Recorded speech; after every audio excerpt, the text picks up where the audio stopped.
All right, sports fans, how's everybody out there doing? William Martin coming at you one more time here on YouTube with another edition of the 300 Pounds of Sports Knowledge Podcast.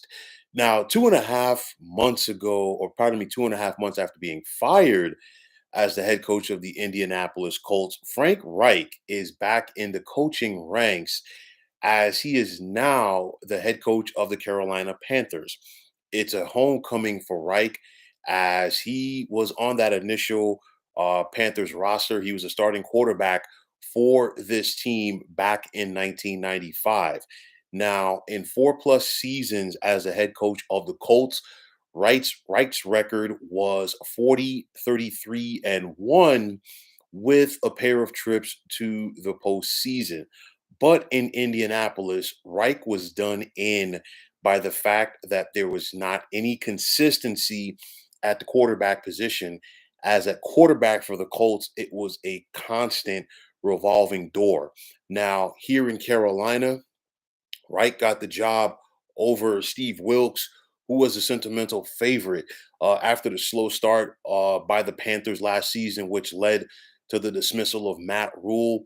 Wilkes stepped in as the interim head coach. The Panthers were 6-6 under him, and they had a puncher's chance to win the NFC South, and it looked like they were going to do that in their Week 17 matchup with the Tampa Bay Buccaneers as the Panthers jumped out to the 14-0 lead before Tampa Bay would rally.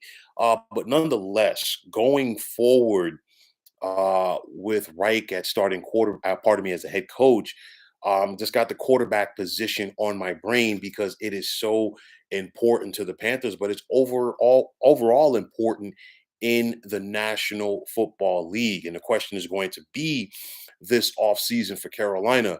Will they draft a quarterback? Will they trade for one? Or will they go after one in free agency? And I say that because Carolina is going to be picking ninth in the first round of the upcoming draft. I doubt that they're going to get any of the big quarterbacks at that point in the game. Would they try to go after one later? I'm not sure. Would they try to trade up in order to get a quarterback? I'm not sure either. There could be some veteran quarterbacks on the market this offseason, either through trade or free agency.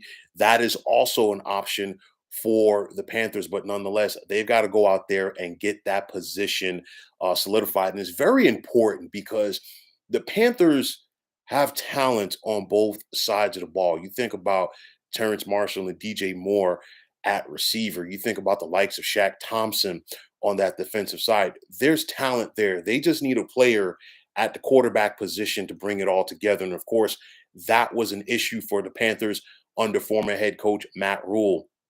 Tried Sam Darnold, didn't work out. Tried Baker Mayfield, tried bringing back Cam Newton. And I could just keep going down the list of the revolving door that the Panthers have had at that quarterback position over the last couple of years as well. So definitely this is something that Reich has to solidify, not only for the Panthers, but also for his reputation in the NFL as a head coach.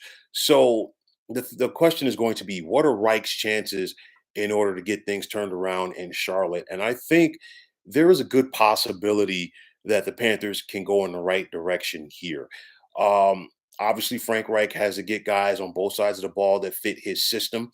But most importantly, you look at this NFC South, a very winnable division. And the right team with the right quarterback can get on a roll and win this thing. You think back to 2021, where Tampa Bay Buccaneers won this division running away. They clearly had the best team. The Bucks still on paper had the best team this past season, and they had to dig down deep. And at the end of the day, they had the best quarterback in the division. So when it's all said and done, if Carolina is able to take care of their business at the quarterback position over the next couple of months, sure, they're going to have a puncher's chance to win this division. And of course, you win the division, you get a home playoff game, and in the playoffs, anything is possible. So, of course, Frank Reich's name was attached to several jobs, both as a head coach as well as an offensive coordinator. But I think it was going to be very tough for Frank Reich to take an offensive coordinator position unless he had a title such as associate head coach. And honestly, I think Frank Reich going into a team as the OC for the upcoming season would have only made things tougher for whomever the head coach was, especially if this is a head coach that could potentially be on the hot seat, because he could have just hired his replacement. Nonetheless, I think Frank Reich gets a fresh start in Carolina. I think he gets an opportunity to right the wrongs in Indianapolis. And nonetheless, it really came down to the failed Carson Wentz trade. I think that was the beginning of the end for Frank Reich with the Colts. They tried to go to the well once again with another veteran quarterback this season in Matt Ryan. That didn't work out as well. Obviously, I've talked about it in the past where the Colts just need to start over and start fresh at the quarterback position. And maybe the Panthers will do the same with Frank Reich. But nonetheless, he's the new head coach of the Panthers. And let's see how things work out for him and his new team in 2023. So, folks, that is going to wrap it up. And as always, I want to take this time out to thank you for tuning into the 300 Pounds of Sports Knowledge podcast here on YouTube. I want to take this time out to thank all of you fine folks out there for tuning in. And if you have not already, please feel free to subscribe to this channel. Now, if you're on Twitter, please feel free to follow me at 300 Pounds of Sports. And like I always say, if you follow me, it will be my pleasure to follow you right back. There's also the sports discussion group on Facebook at the Sports Depot 365. Now you can check it out. Drop a line and be a part of one of the better sports debating sites going on social media. So once again, fine folks, my name is William Martin. I am signing off, saying take care and have yourselves a wonderful day.